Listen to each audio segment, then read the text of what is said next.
The Super Speedway Podcast is a Dream Bigger media production. For news, photos, show notes, and information about advertising on the podcast, visit www.thesuperspeedway.com. 3, 2, 1. Welcome to the Super Speedway.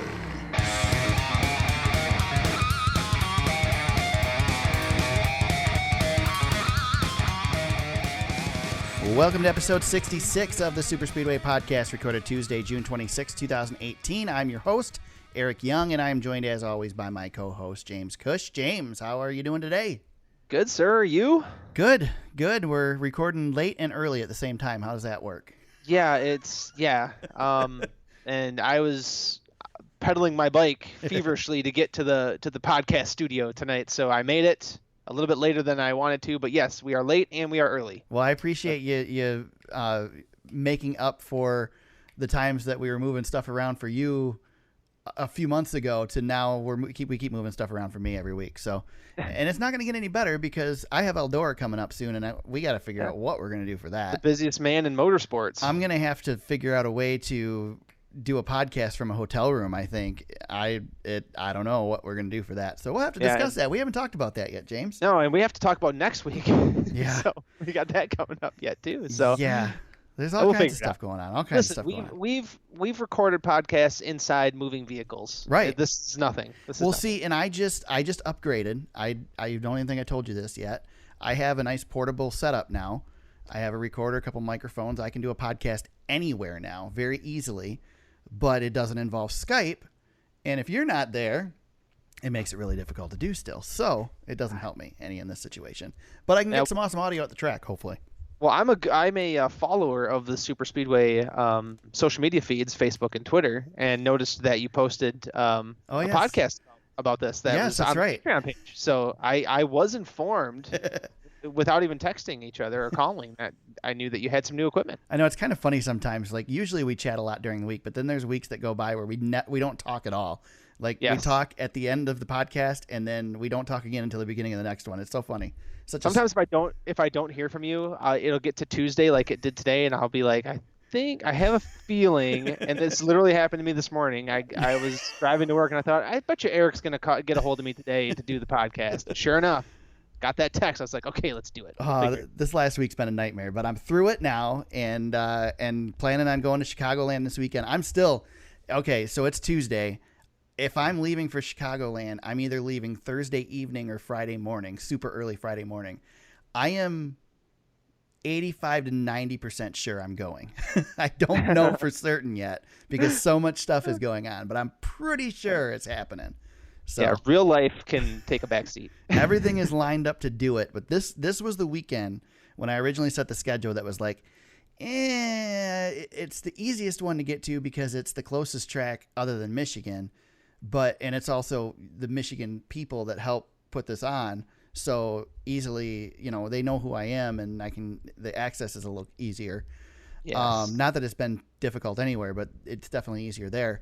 But it's also like the weekend. It's like, it's going to be really tough to pull off. But if I can, I'm going to do it. And everything's lining up so far to where I can, but it could change in a moment's notice. Yeah. So as of this recording of this podcast, I am going to Chicagoland this weekend. All right. So, meanwhile, we have a race to talk about because the Cup Series was back in action this weekend. We had the Toyota Save Mart 350 at Sonoma. Is it just Sonoma? Sonoma Raceway? I think you're right. Sonoma Raceway.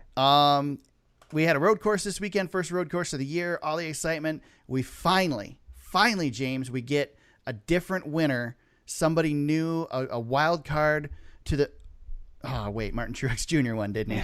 Yeah, another one of our 6 winners this year? 6 winners so far. What are we, 15 races in now? 15 or 16 races in, so yeah.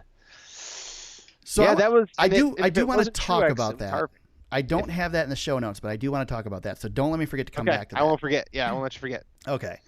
So, yeah, Harvick had the dominant car, pretty much had the car to beat, I think, but Truex's crew pulled a little fast one on him. Yeah. And I like it. I did too. So, go ahead.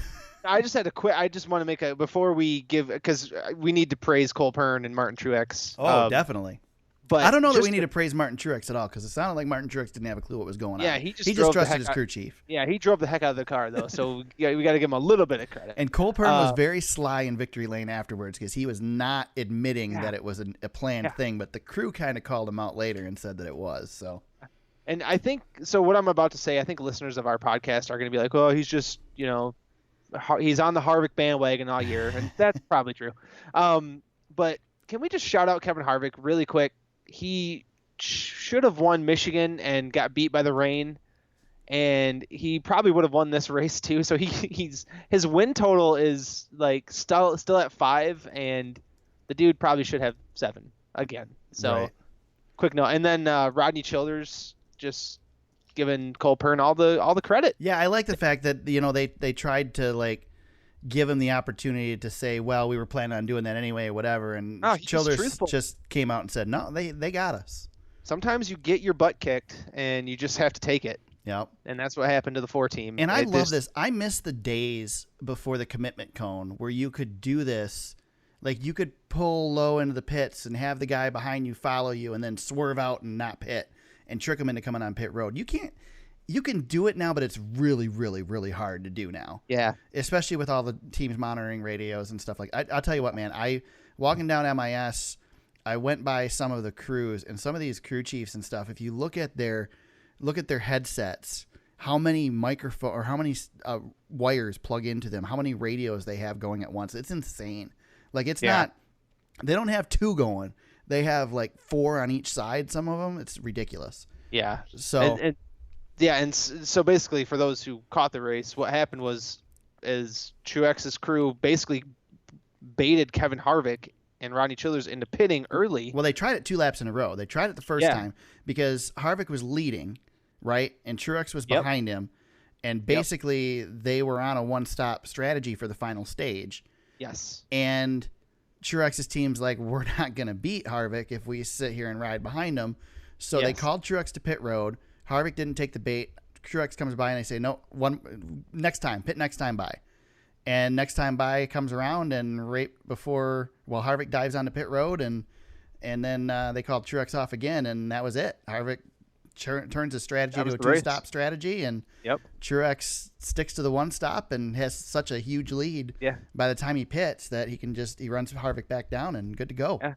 And the thing is the strategy worked out perfectly because nobody was having any issues on the track. Right. It was a clean Sonoma race, which we never see. I mean, there was some fenders banging out there, and the last lap got a little crazy with Jimmy and Suarez. And see, I never saw it. I never saw it because I didn't see the replay, and then I saw the tweet later that they showed it, and I missed it. I stopped watching Fox at that point. Did not cover that hardly. And Truex, he had a 20-second lead or whatever. He was milking it, and he was slowing down. But they should have, I don't know, covered some other action on the track, maybe. Yeah. You can talk about that later.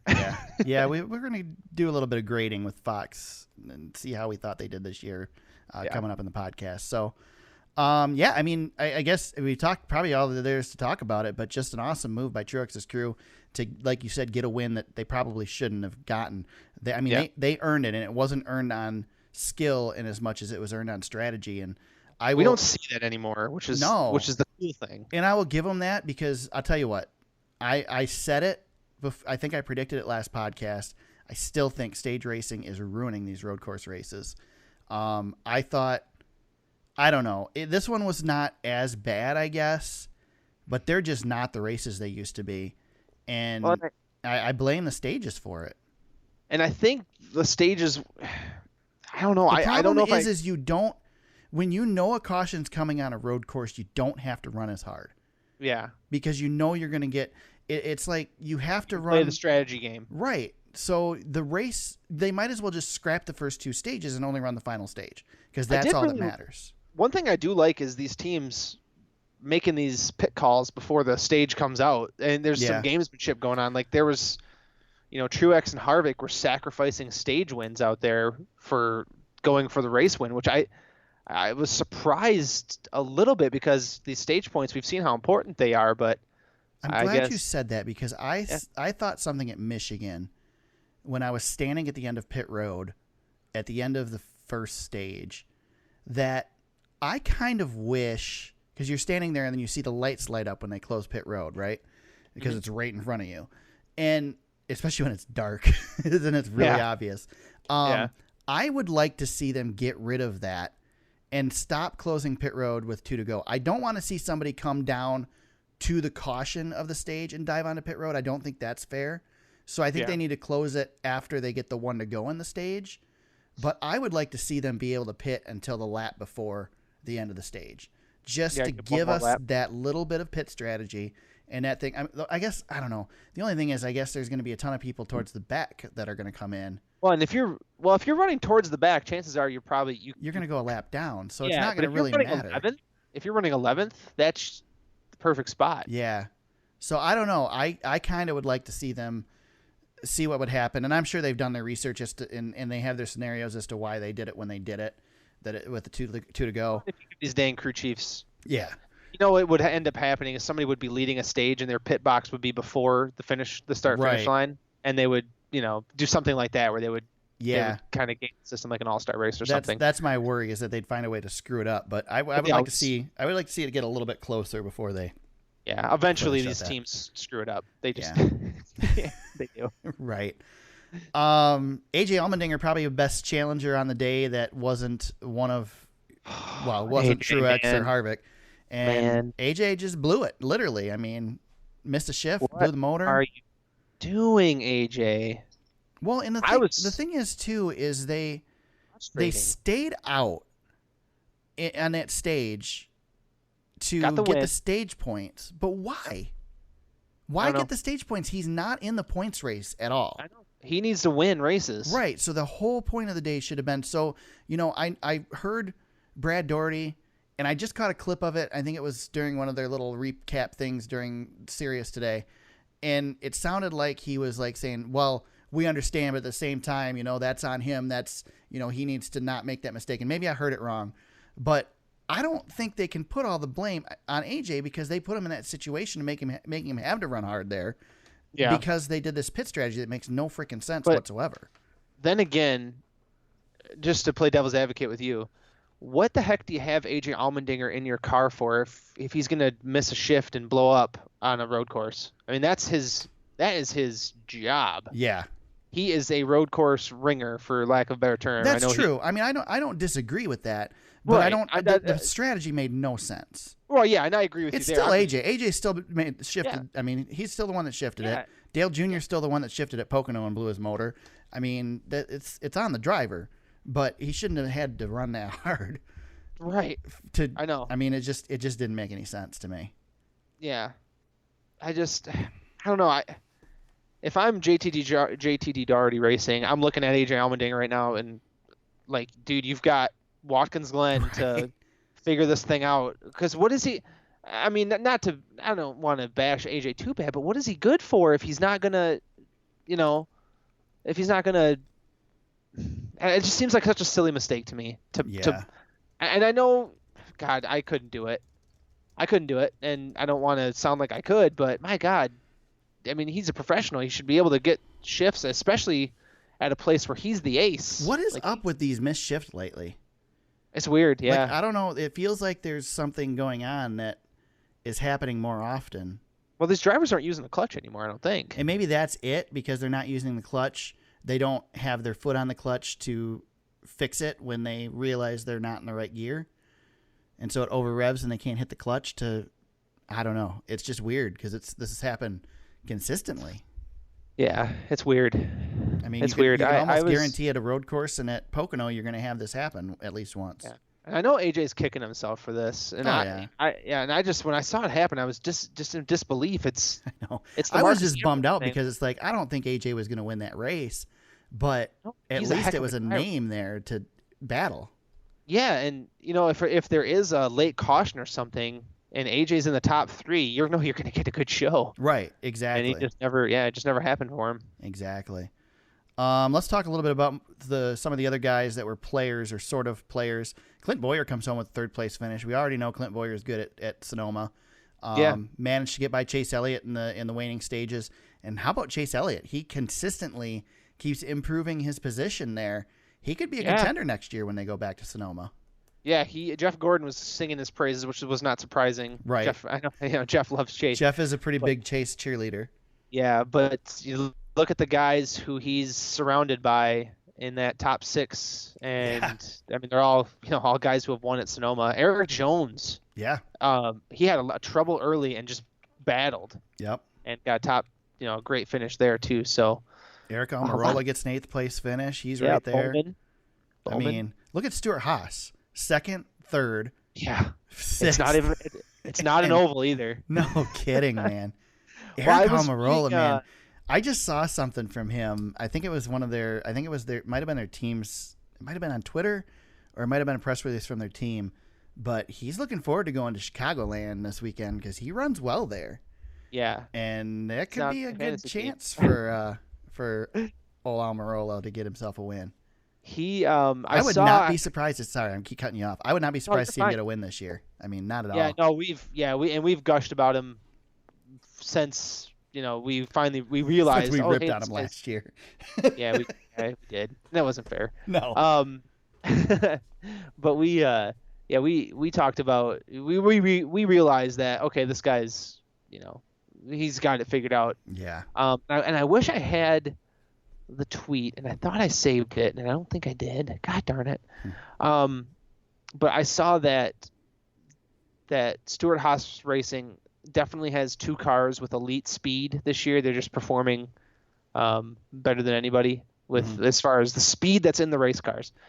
And now after Sonoma, the statistics or the data shows that all 4 cars now have maybe the best speed in the sport compared to anybody else. The cars themselves are faster, and it's weird to see that at Sonoma it have an effect. But I mean, if you're bringing a fast piece anywhere, you've got these guys who can drive, and it's really showing huge dividends for that whole organization. Is really on a rail. It's kind of scary if you're not with Stuart Haas.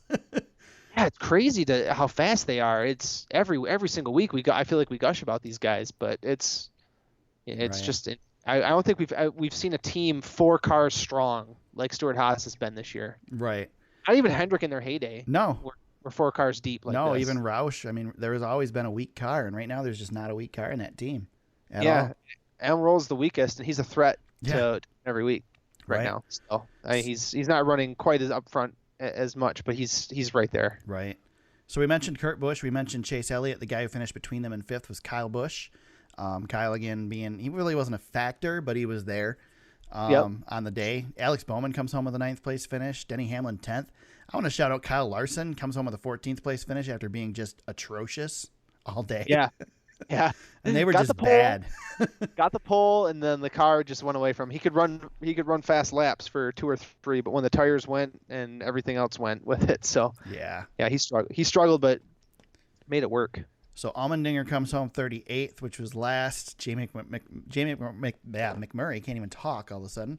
37th right before him, so bad days for those guys. Ryan Blaney. What about Ryan Blaney, man? He'll probably never fight that hard for a 34th place finish again in his life. Yeah, that was a crazy story too. I wonder what. Did you listen to his podcast? Because I wanted to listen to it and hear what he had to say I haven't this listened week. to his podcast. If he's recovered, maybe he's off this week because he's so beat up. He said he wasn't hurting that bad last I saw, but Really? You could watch him when they showed the onboard camera. He'd drive by and you'd see him flexing his arms because he was so tired in the car. yeah, I just wonder what somebody like Cale Yarborough thinks about Ryan Blaney not having power steering.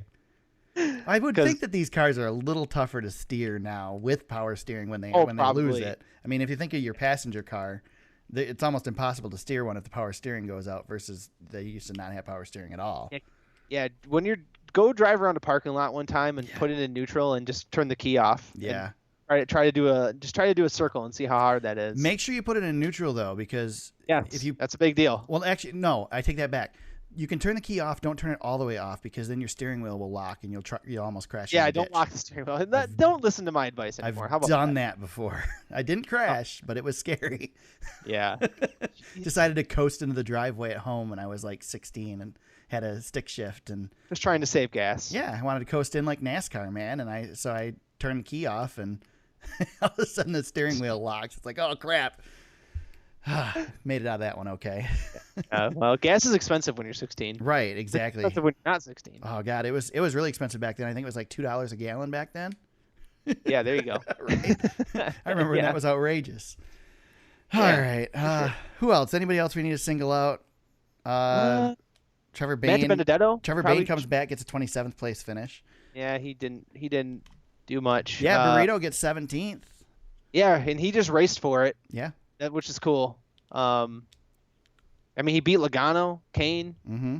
so that's pretty darn good. Yeah. Good thing you didn't pick I Casey had- Kane this week. Yeah, never again. I swear to God. I had Benedetto sitting on the bench on my fantasy team. And I was didn't even to pick myself, drivers again. I don't even know how I did.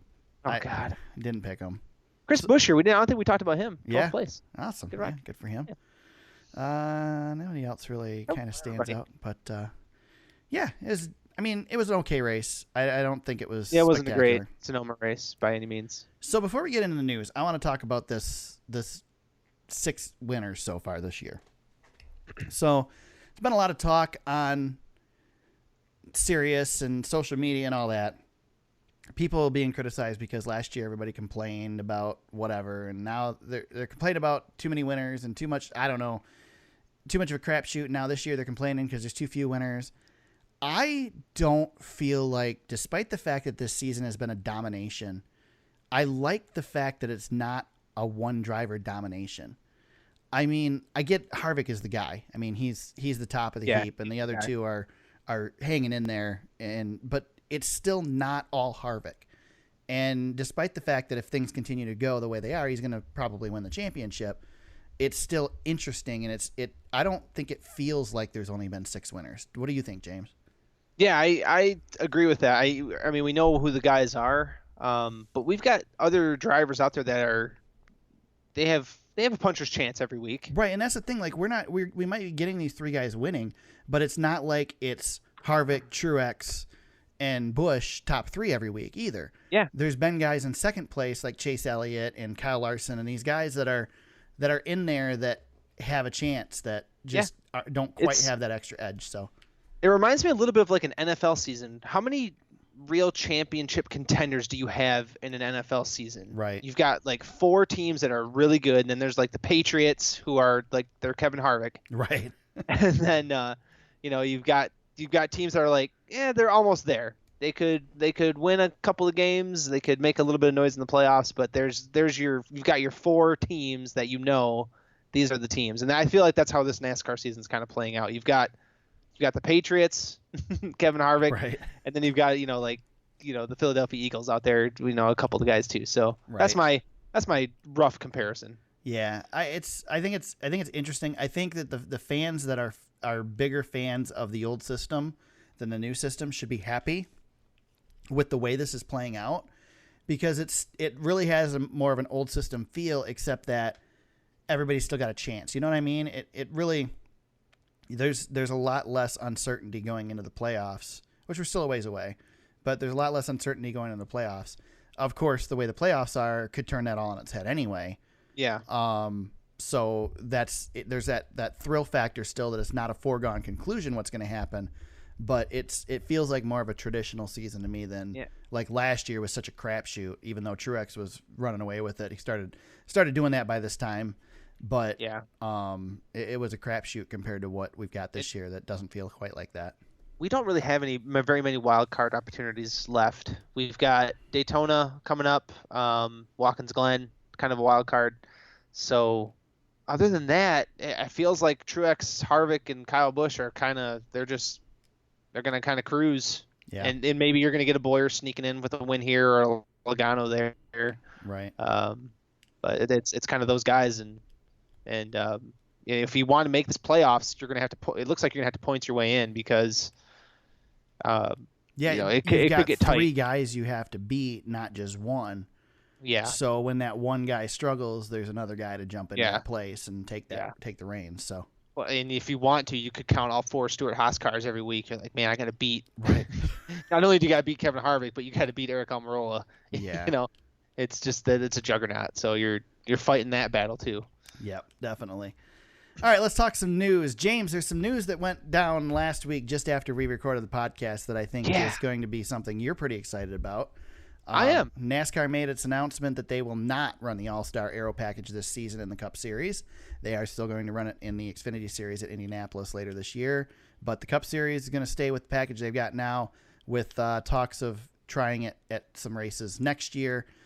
Steve O'Donnell says the focus will be on 2019, that it just was too much of a push to get it in this season. So tell me why you like this, James. Well, I like it only from the competitive side, that there's not going to be any, I don't know. I feel like, we've got the system in place. We need to let these guys let it play out with the rules they've been given. Not throw a whole bunch of stuff at them too much. What I don't like about it, though, is NASCAR shooting themselves in the foot, being stupid about it, because when they say, hey, we're probably going to see this 3 times. Well, that's the thing. Like, after the All-Star race, they're like, no, we're not. Don't get excited. We're not doing this year. And then, like, the next day, they're like, well, Steven O'Donnell goes on Race Hub, and he's like, yeah, we'll probably see this about 3 times. And it's like, okay, so now everybody's all excited, and then, nope, sorry, we're not doing it. Yep.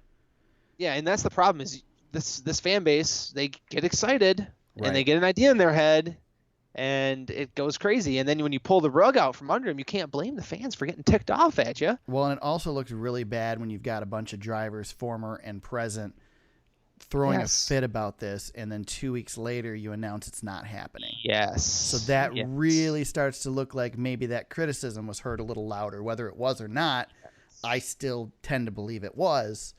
And that NASCAR said, well, we need to work on this a little bit more before we do it.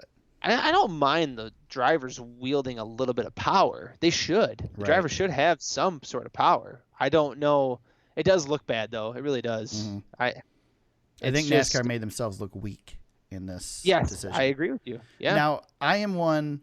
You and I have talked, James, and I still don't know where I stand on this package. I want to see more of it, because I don't want to cheapen the sport by creating a package that takes away the racing aspect of it and makes it a sideshow every week.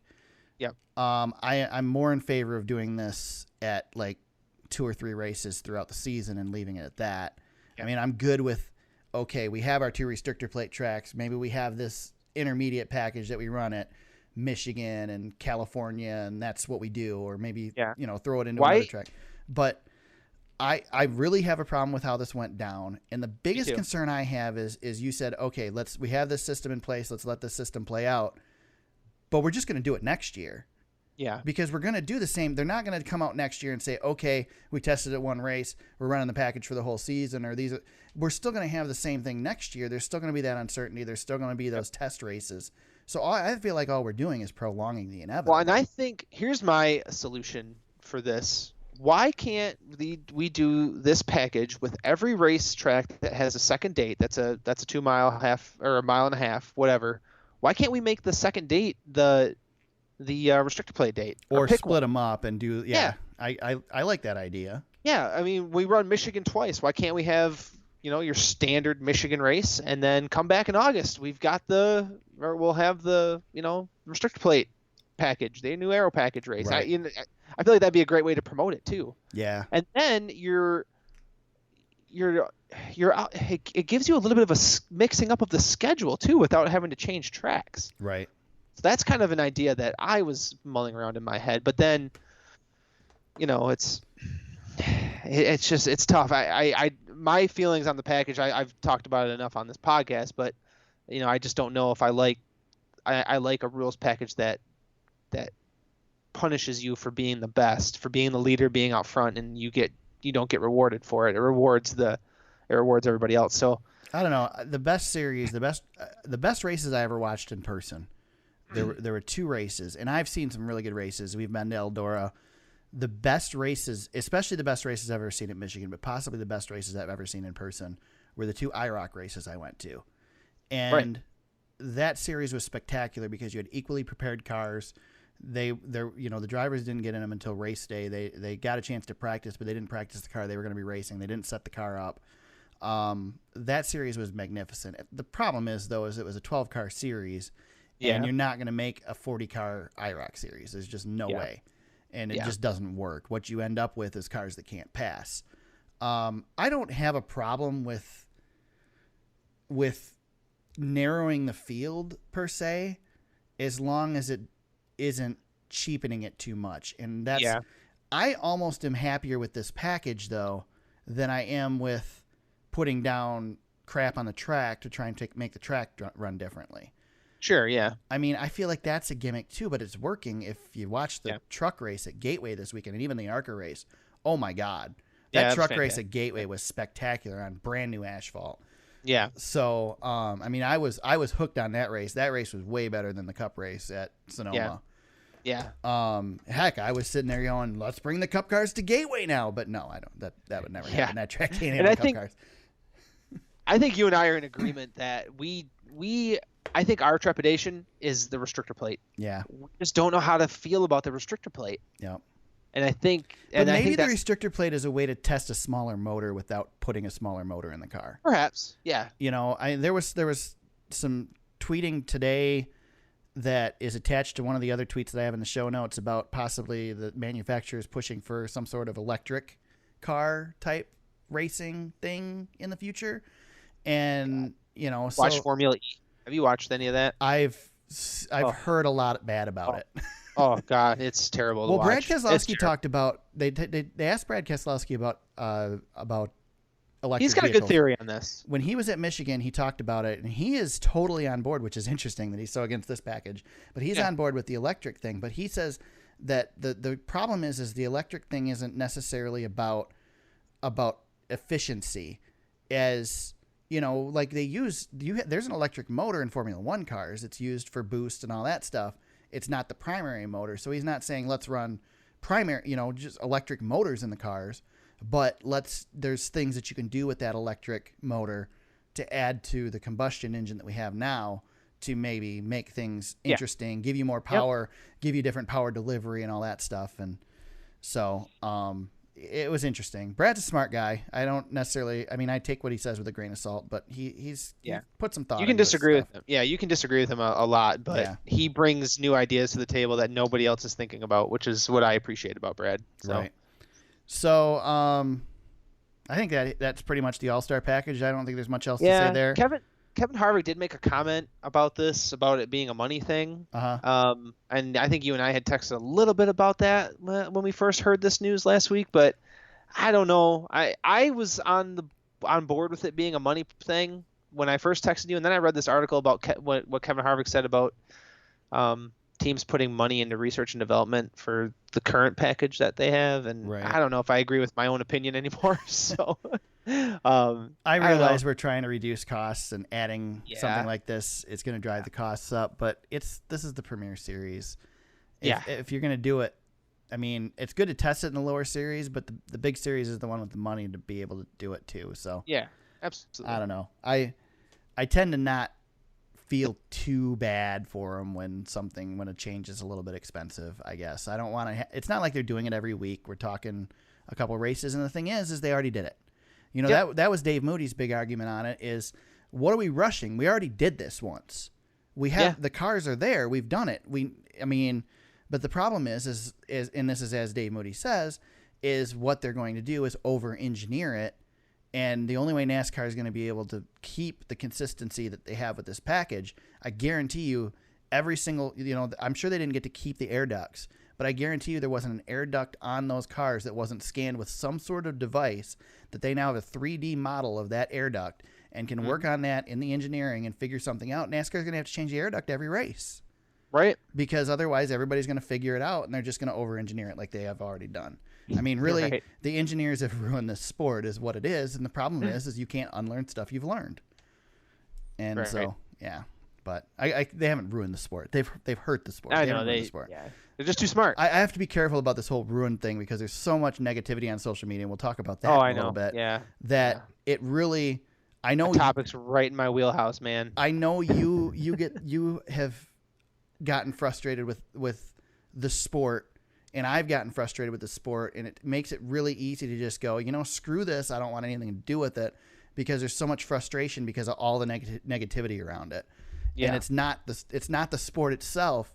It's the negativity that drives you there, and it just wears you out. Yep.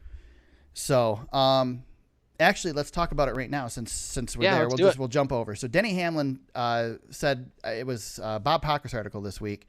I think it was Bob the first one that had it, or was there other stuff too? I think Bob was. If I had to bet money, it was Bob. I don't know the answer for sure. Yeah, I pretty much give credit to Bob for everything. Everything in NASCAR, if it's in the news, Bob did it.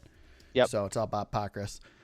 Big Bob, big fan. Yeah, and then I just cut the wrong link. So let me get the right link here and go to the story. So anyway, Denny Hamlin basically said that he's given up on the Twitter trolls. So instead of when people message him, say something nasty to him, he used to respond to them. Now he just ignores them. He just scrolls past them, and he says, this is a quote from Denny in the article. They have 16 followers. Don't give them your 100,000 as their stage. No one will ever see their comment. He says when he sees those, he says just brush by it. Talk about the positives. And I'm not a positive guy. He says you just scroll by it. Forget it. The person doesn't exist. They're an admirer who had lost their way. And I think that's some great advice because social media is such a disaster right now. And I honestly, so I have 2 social media accounts, and I know I've mentioned the account names for both of them. And basically I have my one that I use for my actual day job, which is as a journalist. And I follow a lot of media and different things that have to do with my job and a lot of national media stuff, which doesn't have to do with my job, but it's part of that whole process. And then I have my NASCAR account. And so I guess I don't feel it the same way as these guys do because to me, I started really pushing the NASCAR account at MIS. I got some followers on there, got a little bit more traction now because it's a little bit established, and I'll continue that this weekend. And that's now my fun account. I haven't even opened the other account because there's so much garbage on it that I just, I can't take it anymore. And it makes me not want to get on social media. But the NASCAR account I'm still having fun with and doing that. And Facebook's the same way. I'll have a couple days where there's a lot of good stuff on there, and then it's just a mess, and I just don't want to be there. Yep. And it just sours everything. And so I like the fact that Denny has this perspective, and I think a lot of people need to follow it. And I think the NASCAR fans need to follow it because, as we just said, there's so much negativity out there, and it's really bringing down our sport. And it's not just NASCAR. It's the local tracks. I work at a local track. The amount of people that complain, I'm really happy about the fact that I work there, and my job as race director, I'm supposed to be impartial. My job is to make decisions not based on who the driver is, but based on what the right call is. And so I'm not friends with the drivers. I don't add them on social media. I don't follow them on social media because I want to keep that unbiased look at it. And I'm glad because I leave the track on Friday night and I unplug from it and I don't see all the BS. And I come back the next week and I hear about all the stuff that these drivers are saying or teams are saying. And it's not all of them, but there's some. And fans and whatnot. And I'm not seeing that. And it makes my experience so much better because it just sours everything. And I know I'm rambling here, but no, that's good. It's like all good points. The greatness that social media is just soured by these negative people, and it's amazing what Twitter and Facebook has become compared to what it used to be. Oh, and it's not just a racing problem. This is a national issue. I mean, I think our president might want to listen to Denny Hamlin's advice sometimes. Yes. He gets ruffled up about social media quite a bit. So it's just I'm with you on all of this stuff, and social media to me is just it's been so bad. And I feel like the last 2 years it's gotten worse. Yeah. And it's just really it's translated. Like I said, it's not just a racing thing. It's translated from, and it's just coming from everywhere. And and I think a lot of that ties into what you see on the media that you consume as well. If you're watching CNN or Fox News or whatever, you're getting all of that negativity is just swarming, and it smothers the good stuff. And I try to as a racing fan follow the good stuff, but when I follow something like Reddit or I don't know, you see things getting retweeted, stuff ends up on your feed and you're not even following people, right? And you see these negative things, or these drivers being called out, and it's for stupid stuff that doesn't even really matter, right. And it's just a bummer. And it brings you down. It brings your own mental state down. And one of the guys, Ryan McGee, had a really good tweet. He was kind of giving NASCAR fans the business on Twitter, and I love that kind of stuff. There's nothing wrong with a good ribbing once in a while. Right. It's the really nasty stuff that you see, or just the constant just negativity. Yeah, it's just constant. You know, It's just constant. okay, so let's say NASCAR makes a bad call. Let's talk about the bad call. Not NASCAR sucks. They're the worst. They're always. It's like, what is that doing? How is that helping anything? All that is noise, and it's just negative noise. And it's, you know, if these people truly love this sport, which I'm guessing a lot of them don't, but if they truly do, they got to stop that crap because they're not helping, and all they're doing is giving more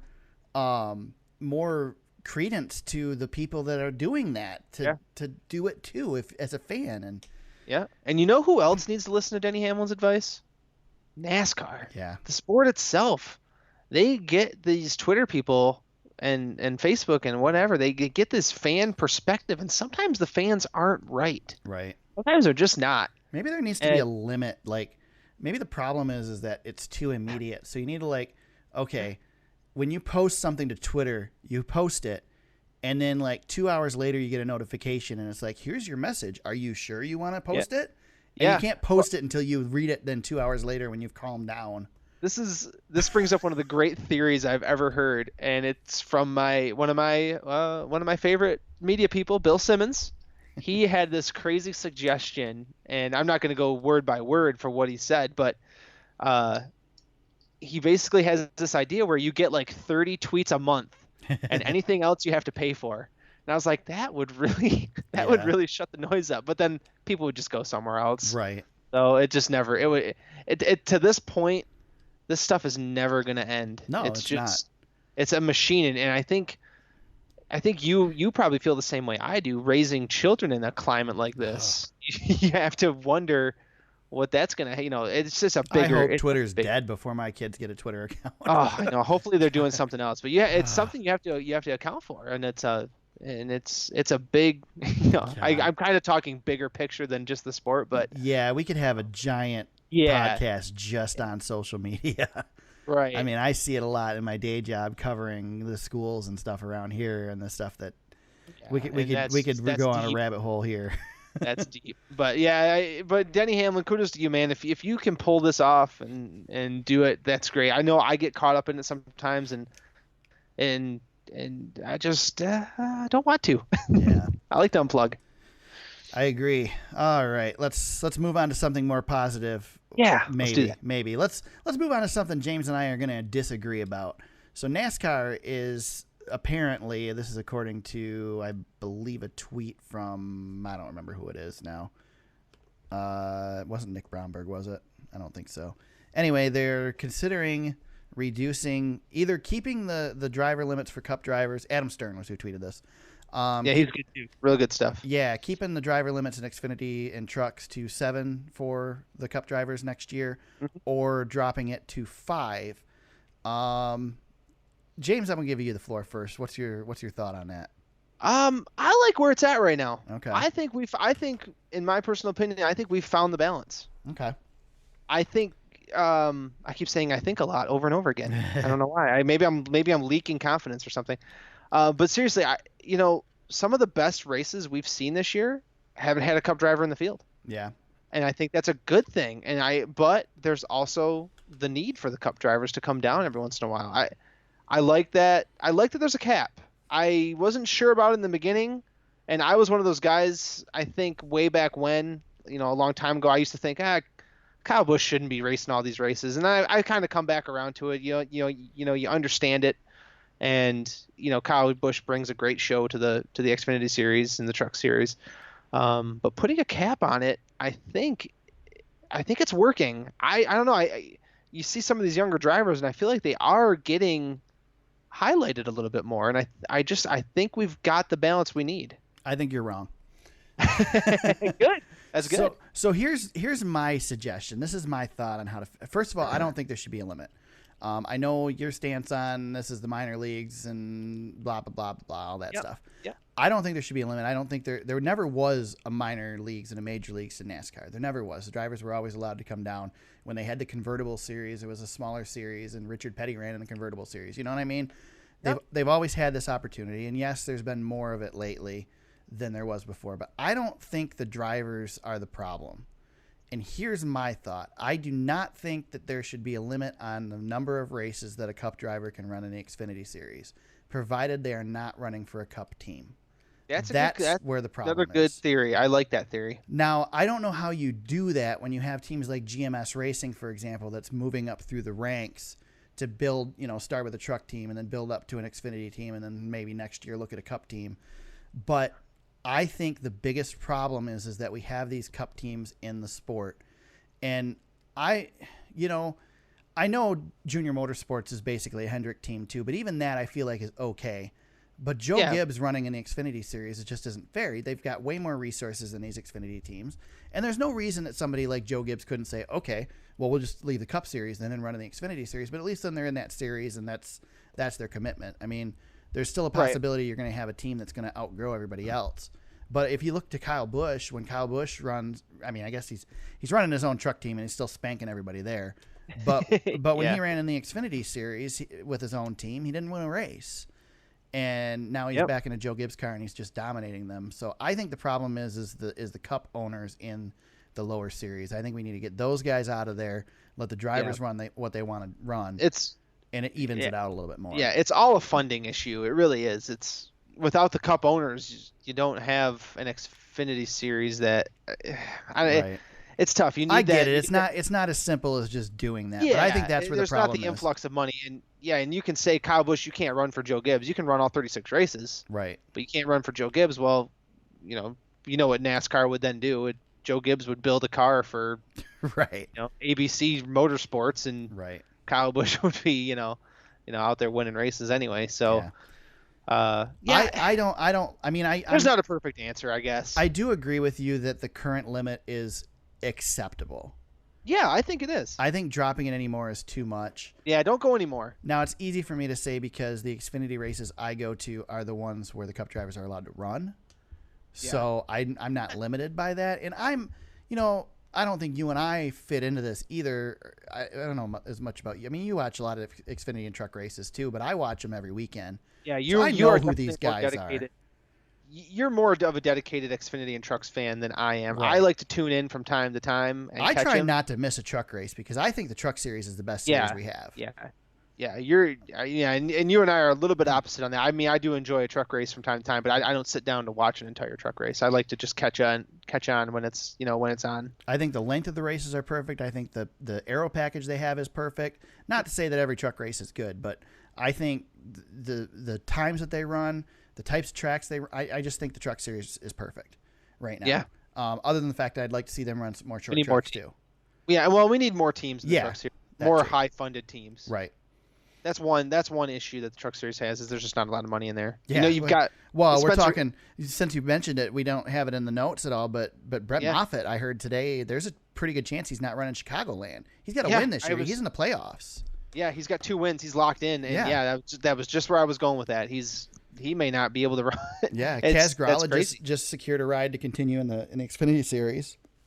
Yep. That was another one that was a big question mark this year. Of course, he's not qualified for the playoffs yet, but. Yep. I mean, but he was close to winning a couple times, so in an underfronted team. So yeah, I don't know where the answer is, but I like you said, I do agree that they're getting a little bit more exposure this way.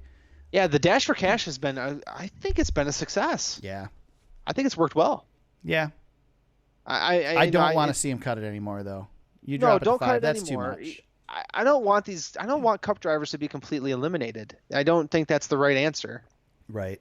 That's not the way to do this. And when you talk to Xfinity drivers and look at the Sonoma race this weekend, the K&N race that ran the day before.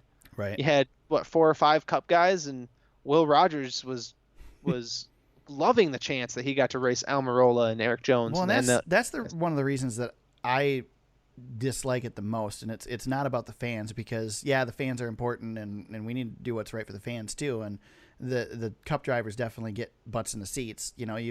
I think you have a couple Cup drivers show up to Iowa or know in advance they're showing up to Iowa for that standalone weekend, and you get some more butts in the seats there than what they have right now. Yeah. But you hear it from the younger drivers that they like racing those guys in the series. Yeah. And you have somebody beat Kyle Busch, who's an Xfinity regular, and what does that do to their resume? It just boosts it a ton. It helps. Yeah, it helps elevate their status. Right. And the Dash for Cash races are great, but if you can go toe-to-toe, that one guy who gets to go toe-to-toe with Kyle Busch, Daniel Suarez is a great example. Yeah. Daniel Suarez went toe-to-toe with Kyle Busch at Michigan a couple of years ago. Ended up taking his first win, cruising to the Xfinity Series championship, and then was thrust into the Cup Series. Yep. And that was just a great. I mean, Daniel Suarez probably cherishes that Xfinity Series win more than anything he's done in his career. Definitely. I mean, he went toe-to-toe with the best driver in the history of the Xfinity Series and beat him. Yep. And that's huge for guys like that. And that's what you don't want to take away. You don't want to take away those big moments. They get to do that. Right. So let's hope we at least keep it at 7. Yeah. I'm going to click through some of these news items quick here because guess what? We're running long. Every time we record late, we must talk slower or something, James. I don't know what it is. Well, we're tired. Yeah, we're rambling a lot. Hallucinating. So sorry about that, everybody. Real quick, Talladega for their fall race going to run a free Friday promotion where you can come to the track and watch qualifying and practice and all that on Friday for free. I think that's awesome. I think we did it with the Monster Energy cans a couple years ago at a couple of races, and or was that last year? That was last year, wasn't it? Yeah, Pocono, I believe. Yep. Yeah, because we talked about it on the podcast. Yeah, of course, Monster Energy, because they haven't been in the sport that long. So anyway, I like it. Any way we can get fans to the track for free. I still am a huge supporter. I hear the ad all the time on Sirius. I'm a huge supporter of the 12 and under kids free on Xfinity and truck races. Anything we can do to get people to the track, people that are complaining that it's too expensive, get them to the track for a small amount of money and get them to experience it and maybe hook them to come back. So, right. NBC takes over this weekend with the Cup Series and the Xfinity Series. Really quick. Let's do this really fast because both you and I are going to talk about this forever if we don't put a limit on it. We'll keep a cap. We'll put a cap on it. So each of us gets a comment and that's it. We're not going back and forth on this. Okay. How did Fox do this year? You first, James. I'll give them. If I had to give them a grade, I'll give them a C. Give them a C. I'm going to give them a B. I think they did a little bit better than that. I like Jeff Gordon being a part of the crew. I could do without DW. Although I respect DW and I respect what he's done for the sport, and I could certainly do without the freaking grid walk. Yeah, it's time for the wall trips to go. Yeah. They it's have sad worn out their welcome. I really like Daryl. I'd like DW, and Michael's fine. Put Daryl and Michael on the pre-race show and leave it at that. Yeah, they're really bad on TV. Yeah, they need to be relocated. We need more Jeff Gordon. We need more smart analysis, and we need Larry Mack back in the booth. Yeah, we need Jeff and Larry Mack. I need to I'm going to do my shout out a little early here. Let me pull up real quick. You realize that we've both completely broken the rule that it's okay. No, we're good. We're good. Made. So my shout out early this week, I have to find it here, is to, I think, make sure I'm in the right spot. Now I'm stalling. Kelly Crandall. NASCAR reporter Kelly Crandall. She has the Racing Writers podcast. And this week, or last week, she interviewed Larry McReynolds. And it was a great piece, a lot of insight. If you guys read the Jeff Gluck piece about going into the booth at Michigan and hearing about, or reading about what they have available to them, but you were like, man, I wish I knew more. Listen to this podcast because it's excellent. Larry talks a lot about that. And talks about how he's progressed through his career, his role at Fox now, what it used to be and everything. And Larry Mack, man, this is a guy that barely graduated from high school. And this guy is a smart man when it comes to auto racing and crew chiefing and all that. Yep. Excellent analyst. I think he does a spectacular job with Fox. I like his new role because he's got more of a chance to really go in depth on things. But I really miss him in the booth. And I'd love to see Larry Mack with Jeff Gordon and Mike Joy in the booth. Absolutely. So yeah, Kelly Crandall, check out her podcast. She was at Michigan too. She was pretty cool. So NBC takes over this weekend. Here's my prediction for NBC. I won't go into the hopes and dreams. I have that in the notes. But my prediction is halfway through Chicagoland, people are already saying, we want Fox back. I promise you. Because people are going to get sick of Rick Allen. No offense to Rick Allen. I really like Rick Allen. He just sticks on some catchphrases too much. And Mike Joy, I'm sorry. Rick Allen's a great broadcaster, but it's really hard to beat Mike Joy. Mike Joy is spectacular. And Mike Joy is the best business. Yeah, Rick Allen was really good in the trucks. I don't know that he's as good in the Cup Series. I really do like the Jeff Burton Steve Letarte combo. I think Dale Jr. is going to be fun to add to the mix, but I think you're going to see more, if not a similar smattering of commercials. And NBC is a lot more serious. And while it gets annoying that Fox has their goofiness, sometimes it's good. Yeah. And I think people are going to be clamoring for Fox again real quick. I think Fox has a better roster of talent. I just think NBC utilizes their talent better. Right. Than Yeah, Fox does. That's good. Yeah, I like that. Yep. And I think what they're going to do, this is the best example. This is Dale Jr.'s first weekend officially on his new job. Yep. And he's going into a 4-man booth now. Mm-hmm. But what NBC's not doing is they're not breaking up what they know has worked. Right. And they're just adding Dale Jr. at a smaller level. They're kind of building on what they have. They have to bring in Dale Jr. somehow, some way. They're paying him a lot of money to do it. Right. So how's that going to look? That's a big question mark. But I think the team around him with Burton and Letarte, those are guys that Dale Jr. obviously respects. I think it's going to work out well for their booth. Yeah, they're not doing something stupid like moving Steve Letarte out of the booth or putting Dale Jr. on pit road or anything like that. They're putting him in the booth and they're doing a traditional setup. I really like the tweets this weekend. Rick Allen, somebody asked Rick Allen what they were doing with the broadcast crew, and he tweeted out, he says, well, it's going to be the same 3 guys as last year and some guy named Dale Jr. And Steve Letarte tweets, who? Rick Allen goes, well, he's a good guy. I'll introduce you. Yeah. With Steve and Dale have chemistry that's been established. Right. I mean, they won Daytona 500 right. together. So it's going to be, I think Dale's going to be really good. And I think fans are really going to be really be happy to have him back. I think you're going to see Dale Jr. make a bigger impact as a broadcaster than he did as a driver. I think, in a few more years, he's going to get there. He'll be better than Jeff Gordon, I think, eventually. I agree. Jeff's really good in the booth, but I think Dale Jr. is just I feel Dale Jr.'s passion more than Jeff. He also has that connection to the fans. Well, he has a connection to the fans. He has connection to the classic part of NASCAR. Yes, he does. And he's got the right amount of goofiness and fun to go with the seriousness. Dale's a better bridge to the past. That Jeff is a hard stop at the 90s. Yeah, Jeff is the future. I mean, he's the start of the future of the sport. So, yeah. He ruined NASCAR. Yeah. Jeff Gordon. Jeff Gordon and Pepsi, because Pepsi was really behind that too. They really pushed the Jeff Gordon thing and the whole Generation Next and all that. He's still doing commercials for Pepsi, for God's sakes. I know. Well, Dale Jr. is still doing commercials for Mountain Dew, so I guess he's only out for a year, year, Dewey Ryder didn't make it in this Cup Series debut. So he's got to be. Can you imagine being like Alex Bowman or Chase Elliott, who are both Mountain Dew drivers, and the guy who's not there anymore, he's retired, is still doing the commercials? Like, come on, man. Yeah, Give us a chance. I know.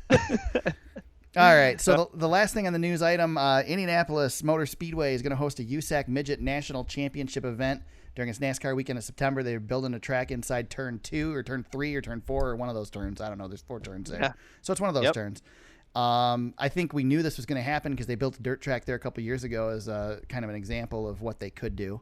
Yep, it was a thank you to Smoke. Yes, that's right. That's retirement tour. Yeah, so that'll be pretty cool. I think a good way to, again, expose some people to another sport or another aspect of motorsports. I think there's a lot of divide, which I don't understand it. There's a lot of divide between the local track type stuff and NASCAR, probably because NASCAR is the big brother, and the people that are diehard into the local stuff think NASCAR is ruining it, and vice versa, and all that stuff. But there's a big divide there that I wish wasn't there, and I personally don't have that divide. I like racing, period. And it never used to be there, and it is now. I'll even watch drag racing, and it's boring. Drag now racing. Going to a drag race would be spectacular, but Formula E is the worst, and drag racing is not too far. I'd rather watch Formula E all year than watch one drag racing event. But oh God! Unless the forces are racing. If the forces are racing, I'm down because there's something spectacular is going to happen. My question is, what do we got to do to get Tony Stewart into one of these midget cars? I don't know, can man. He race one of these? I don't know. Could he fit in one anymore? I mean, he's been retired for a while. He was in there in 20. Yeah, he's not doing I'm sure he's not doing the workout routine anymore, James. I thought he was riding bikes, and I think he's back to his old smokeness and running around like a wild man. So he got the big Burger King sponsorship again. Uh, well, he's got Smithfield. There's now, nothing so. more. Yeah, I know the commercials are freaking terrible too. By the way, it's like Yeah. they must go and like, okay, what's the worst you guys can act? Now double that, and that's what we're gonna do for these commercials because they're just bad. Yeah. I just picture Smoke, the guy that rips on these reporters back in the day, like just chewing the guy out that wrote these scripts. Like he's not even trying in these commercials. It's so bad. Yeah. He's made his money. He's okay. Ah, man. But no, it'd be fun to see all Smoke again. Is he even running sprint cars anymore? Yeah, he's been running Is this. he still- He did Ohio Speed Week. He's been out there Okay. running. I had somebody ask me this weekend if he was still racing, and I Yeah, don't no, really, he's I don't out know. there. He's running probably about 100 races this year. Okay. That I've kind of been. I keep tabs on him. I haven't seen him winning. Is he running with the Circuit of Champions, or is he running something different? Yeah. Well, he's not running with the Outlaws because they had a falling out. Right. So, which is just a whole nother. That's a story for another time. But Right. yeah, he's running with the All Stars. So. Okay. Let's see. I was trying to make a Scott Bloomquist joke there, but I couldn't put one together. So we'll move Well, you on. could have made another. Well, you could have tied a Scott Bloomquist joke with about a Tony Stewart fat joke, Yeah. and about something about not making his weight or something. I was thinking something more of along the lines of a disagreement or We could workshop it a little bit, Yeah. but yeah, that just fell flat. All right. I know, that's okay. So in the meantime, we have NASCAR racing again coming this weekend, and it is a spectacular weekend of racing at Chicagoland Speedway this weekend. If you are a race fan and are anywhere near the Chicago area, I highly suggest coming out. I will be there, hopefully. Again, 85-90% chance I'll be there this weekend. Thursday night, the ARCA cars are there. Friday night, the trucks are there. Saturday night, the Xfinity cars are there. And Sunday, the Cup cars are there. It is a 4-decker weekend of NASCAR action because ARCA is owned by NASCAR now. And it should be a good weekend of racing for sure. I will not make it to the ARCA race for sure. I will be there for the other 3, but I don't know for sure what time I'm getting there Friday because I don't know when I'm leaving yet. So Right. Anyway, Overton's 400 Chicagoland Speedway this weekend. Let's see. I get the first pick this week, and I'm going to jump right into it here. And I don't know who to pick because the guy I should pick, we're not going to pick this week because It's a mile and a half, and he's Kevin off Harvick. limits. Yeah. Yeah. Which, ironically enough, though, Kevin Harvick is not real high on the average finish list here. He won the very first, which is funny. He's won the first 2 races ever at Chicagoland, and then Martin Truex Jr. has won the last 2 races ever Yeah. at Chicagoland. So that's an interesting sandwich that everybody else is in. Okay, so I'm just going to throw it out on the limb. I'm going Kyle Larson. Ooh, Kyle yeah. Larson's, he's got a good average finish of 8.2 there. He's run 4 races there. He's got 2 top 5s, 3 top 10s. He's been the best performing Chevy. And I can't pick Harvick or Kyle Busch or Martin Truex. So Yep. Yeah, and so since we have a list of people we can't pick, I'm gonna pick somebody you were talking about very highly earlier. yes, Chase Elliott. Chase Elliott. That's a good one. Average finish of 2.5. Yeah, he was high on my list too. I just feel like Kyle Larson's been the highest performing Chevrolet, so it's hard to pick a Chevy that's not absolutely. Kyle. Yeah, if you're gonna take Larson, I thought about Blaney too, but too. I'll go Chase Elliott because I don't know. Blaney's just there's something not quite there for me with him. But, yeah, something. They don't have that consistency. Yeah, They're just not performing well enough. it's good. So Dark Horse, James, you get the first pick on that. Oh my God. I know, right? Dark Horse is tough. I don't even know anymore. Just with pick the Eric Dark Horse. Almirola every week. Yeah, I should. I don't know if we can count him as a dark horse. I know, anymore. he's He starting might be to- on the banned dark horse list. He's getting pretty close to not being in the Dark Horse list anymore. I'll take Pretty Ricky Stenhouse. Ricky Stenhouse. Any Yeah. reason for that? Not really. He's got an okay average start. His average finish isn't great. But I was looking. Casey Kane's kind of next to him there, and I'm not picking him anymore. So, there's one guy who I probably should have picked. I think you're going to take him. Really? Yeah, Huh. for a dark horse. Huh. I think I know who you're thinking, but I'm not going to pick him. I'm going to go right in that same area as you and say he had a crappy weekend last weekend. He's kind of had a crappy season, and he's the teammate to the guy who I think has got the best running Chevrolet. I'm going Jamie all McMurray. Ganassi. What's that? Yeah, I'm So going you're going all Ganassi. all Ganassi. Who do you think I was going to pick? I thought you were Suarez? going with Suarez. Yeah, that's I figured. I don't want to go with Suarez. That's too easy this week. I'm going Jamie Mack. All right. All right. So as I said, I'll be at Chicagoland Speedway this weekend. Hopefully, more than likely. I got my tires changed on my car, so those shouldn't blow out on the way there. So that's a positive. They were a little bald. They were starting to look like racing slicks. I was trying, but got tired of hydroplaning on the way home from Tri-City Motor Speedway on Friday nights. Yeah, that's not fun. Yeah, so plenty of coverage should be coming your way this weekend. Check Twitter. I am planning on tweeting a lot during the races, not doing the photo thing during the actual races this weekend, more than likely. So should be a lot of content on Twitter, so you can follow me at TSuperspeedway on Twitter.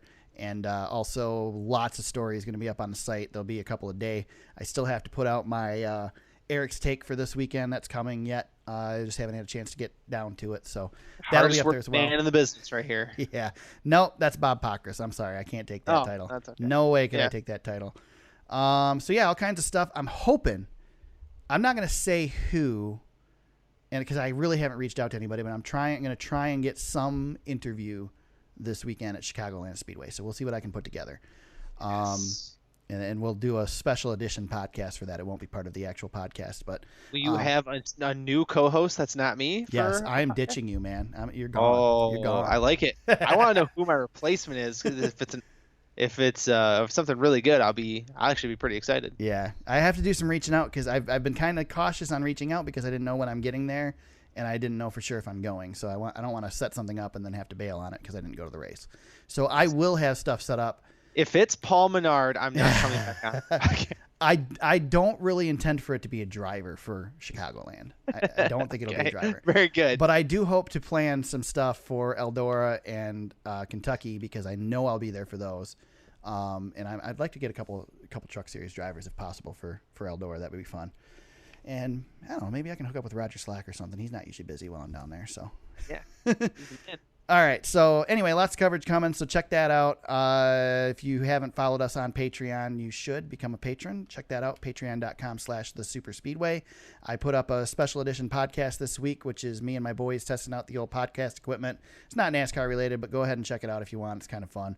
I asked the boys a bunch of questions. They're 6 years old, so it was entertaining, and kept their interest for about 23 minutes. So that is free for anybody. You don't have to be a patron to listen to that. But if you enjoy it and you enjoy that type of thing, I hope to do more of that type of stuff, more of the personal stuff, and throw some things in there. So if you haven't become a patron, do that. That'll give you access to that stuff down the road. I think that is everything. James, where can people find you on social media? At James Cush on Twitter. As I said, you can find me at TSuperspeedway on Twitter. You can find the Super Speedway on Facebook at facebook.com/thesuperspeedway. You can find the website at www.thesuperspeedway.com.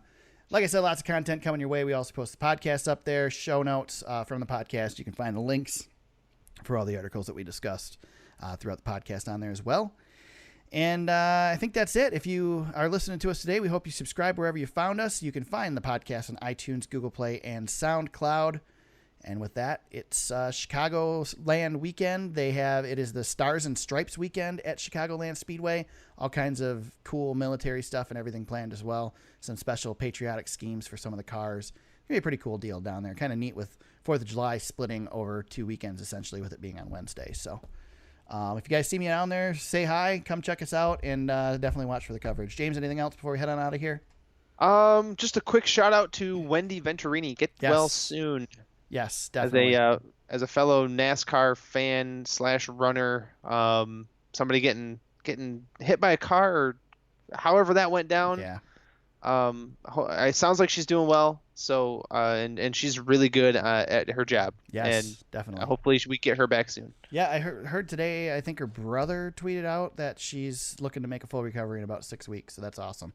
Yeah, that's great. And that is a scary thing. Sure. That I think, I've had a couple of close calls on my running travels, and something that is kind of always on my mind, and to see it happen to somebody in the industry it just sucks. And I'm glad that she's okay and that she's going to be okay, which is great news. People are scary, man. They already suck as drivers. Now they're trying to text on their phones while they're doing it. So yeah, exactly.